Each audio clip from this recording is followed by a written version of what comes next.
Bueno, en principio con todos los cambios de gabinete que hubo, algunas primeras impresiones de esto que ha sucedido y también la discusión social que se armó alrededor. A mí me pareció, esas primeras impresiones que habrá que confirmar con el paso del tiempo, me pareció que estaba, digamos, por un lado que el nombramiento de Kicillof da ciertas garantías respecto de que ante ciertas dificultades económicas que evidentemente se vienen teniendo, digamos que tiene que ver con la inflación o con el drenaje de dólares, la salida a ese tipo, a los obstáculos que hay en términos de la situación económica, no va a ser una salida justista ortodoxa. Entonces, eso me pareció, el nombramiento de Kicillof en ese sentido me pareció muy tranquilizador respecto de la afirmación de un tipo de rumbo económico que venía teniendo el gobierno y que en todo caso sí decide salir por afuera de esas,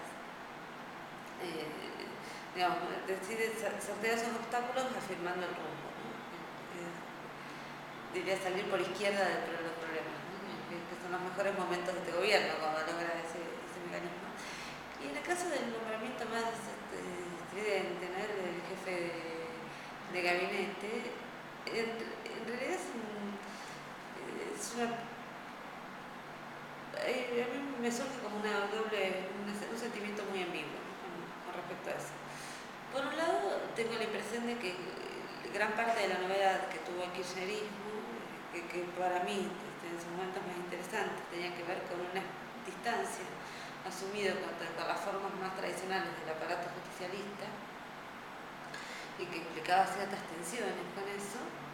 Me parece que el nombramiento de este jefe de gabinete genera una especie de retorno al gran campo del justicialismo y muy fervoroso retorno, ¿no?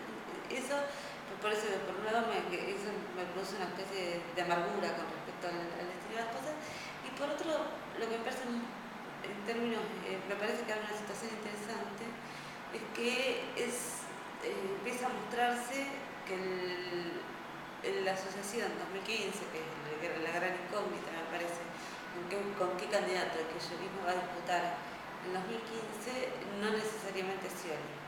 Que creo que ese fue un fantasma para muchos de los que nos sentimos cerca del gobierno, de este movimiento político, fue un fantasma durante estos años. Si toda la diferencia que se había producido iba a terminar en un tipo de conservadurismo popular, noventista en parte, que se le encarna como mejor que nadie, ¿no? Entonces, me parece que lo que se está abriendo en estos días es una situación política diferente, por la derrota en la provincia de Buenos Aires y por el ascenso de un gobernador como Capitanich, que podría ser como Uribarri, pero digamos que es ir por una vía de construcción de una asociación que no termina necesariamente en el sionismo. Ahí mencionabas antes salida por izquierda, ahí encontrás algo parecido a lo que fue el 2009, que también fue una derrota electoral. Del 2009 al 2011 se generaron con muchas políticas de esto que diríamos, este espíritu más de una salida no de ajuste, sino para el otro Sí, lado. pero con una dificultad que para mí complejiza mucho la cuestión. En ese momento el horizonte del kirchnerismo era una derrota electoral, derrota del intento de legislar las retenciones. Se venía de momentos muy duros, pero al mismo tiempo con un horizonte político muy abierto, con candidatos, dos candidatos en ese momento, propios del kirchnerismo. Hoy hay posibilidades, me parece, de generar distintas políticas, seguir abriendo el horizonte, pero con una situación que signa la coyuntura, que es que Cristina Kirchner no tiene reelección, ¿no? Esa es para mí la determinante de la coyuntura, que es muy distinta al 2009 en ese punto, ¿no? Que salir por izquierda ahí todo el tiempo te reabría otra cosa. Acá hay que ver qué es lo que genera. Digo, que se puede, yo espero que el escenario sea el de producción de hechos de gobierno que podamos seguir valorando y festejando, pero la sensación que se tiene es que es muy difícil pensar en la continuidad después del 2015, ¿no? De todo ese proyecto. En ese marco te decías lo del pejotismo. También Kirchner, lo que han demostrado en algún punto es que nunca se fueron del partido, siempre tienen este retorno al peronismo. Esto venía como a reafirmar esa elección que pareció valedera en estos años por lo que el peronismo como organización, como movimiento posibilitó. Sí, lo que pasa es que el peronismo, como el kirchnerismo, también tiene, digamos, tiene como hilos muy conservadores en su forja, digamos. Es injusto decir esto si uno dice que todos los partidos políticos argentinos, incluso las izquierdas, tienen sus nervaduras muy conservadoras, ¿no? Pero el peronismo, como los partidos socialistas, los radicales, pero el peronismo tiene como formas muy ligadas a las tradiciones democráticas, ampliación de derechos, de redistribución del ingreso, y formas conservadoras en el modo de tratar la política, la sensibilidad. Entonces, hay una situación que me parece que es más general y que excede a este cachito de la coyuntura que estamos tratando con la jefatura de gabinete y Capitanich, que es más general, digo, porque yo tiendo a fecharla en el año pasado, digamos, en este año que estamos terminando, que es el doble acontecimiento que significa la muerte de Chávez y el ascenso de Bergoglio como Francisco. Digamos que para mí, en esa trama heterogénea que es la vida social, de que tenés conservadurismos y formas más rupturistas y lógicas más transformadoras, siempre en tensión y mezcladas en todos los procesos políticos, eso nos desbalancea la cosa hacia un modo más conservador de tratar la vida. El ascenso de Francisco es el ascenso de los sectores católicos en Argentina, de pensamientos que tienden a comprender de un modo el cuerpo, la sexualidad, digamos, y eso, cuando uno viene a apoyar un conjunto de políticas que son siempre ampliación de derechos y de diversidades y de diferencia, hace un poco genera otras condiciones. Entonces, cuando hablamos de regreso al mundo del peronismo, al PJ, que siempre estuvo, que efectivamente Cristina o Néstor siempre fueron militantes efectivos de ese partido, pero al mismo tiempo, en ciertos momentos, ese PJ habla más con la voz de la transformación y en otros momentos más con la voz del aplanamiento, ¿no? Si pensamos en el Código Civil, en el proyecto que está presentado y que se va a leer por comisión, ¿no? Digamos, hay una... Me parece que muestra este estado de las fuerzas. El Capitanich en la jefatura de gabinete, su relación con el catolicismo chaqueño, la aparición de Francisco. Y el código entendería también esa lógica conservadora. Me parece en el sentido que era un código que lo que tenía uno podía tener muchas discusiones con el aspecto liberal económico del proyecto de código que se tenía, pero tenía un grado de interés muy grande, me parece que era en el modo en que desnaturalizaba toda idea de vida. Entonces, abría el camino para discutir muchas cosas el proyecto inicial de código. Y ayer, cuando según lo poco que llegué a ver, que el dictamen de comisión le agrega una declaración al código, que es que la vida comienza desde el momento de la concepción, nos genera digamos, es una frase que así de escueta genera otro estado de discusión para la cuestión del aborto, para la cuestión de la fertilización asistida y de los embriones congelados. Digamos. Todo lo que el código tenía de hiperliberalismo, que habría para todos lados, porque un código que decía en el proyecto inicial que se es padre o madre por voluntad, digamos, no por azar biológico. Eso empieza a ser, digamos, en ese sentido, de esas fuerzas como más subterráneas de la sociedad que me parece que a veces se expresan en acontecimientos políticos. Y en ese marco de las fuerzas opositoras, también el humor social, ¿sentís que se ha corrido un poco hacia derecha, por decir, como antes decías, en la salida económica? En los últimos meses fueron una especie de tabla inclinada a la derecha, ¿no?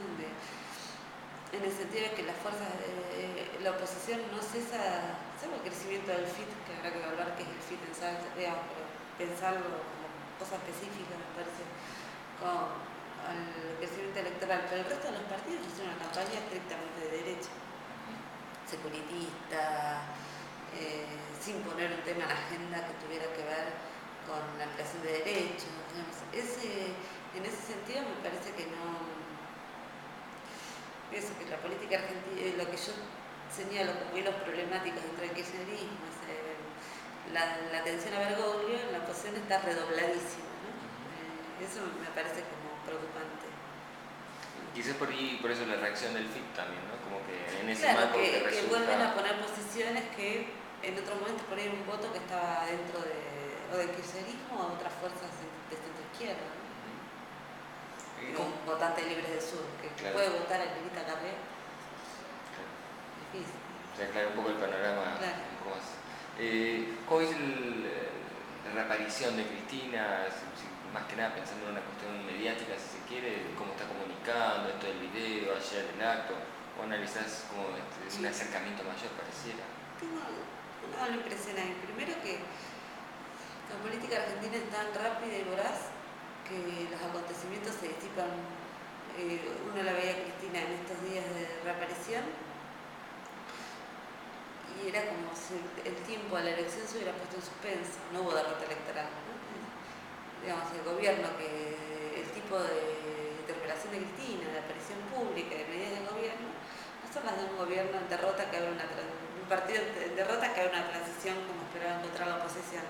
Más bien lo contrario, sigue siendo un lugar de activismo político muy alto, con una mujer que se la ve en su mejor momento y mostrando hechos públicos de distinta índole.